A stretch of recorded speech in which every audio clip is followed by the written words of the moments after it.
going to provide 2 real-world examples of workplace gaslighting, and then I'm going to kind of show different ways or talk about different ways to handle that, with the caveat that if you're dealing with someone who's gaslighting you, they have more serious problems, and you are not, like, you have to acknowledge that you are not going to be able to help them or heal them or fix them. Like, that, as the person being gaslighted, is not your responsibility to fix them. It's only to protect yourself.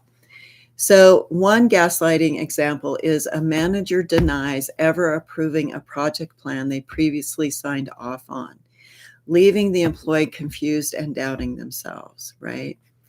So it looks like, I never approved, like the manager says, I never approved that project plan. You're wrong. I didn't do that. And the employee says, but I have the signed document right here. You're misremembering. And the manager says, you're imagining things. I don't recall signing anything. That's when you have to look inside yourself.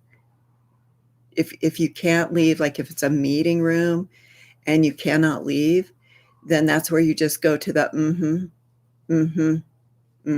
okay, until they get done, and try not to let their words affect you. So it's really just shutting them off because you can't walk out of the meeting, and you just go to Okay, and in that, then remember to document that.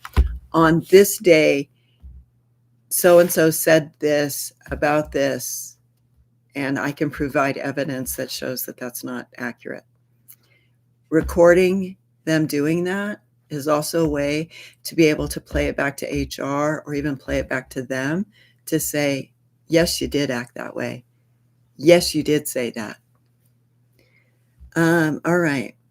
So again, the documentation anchor. I understand there's confusion.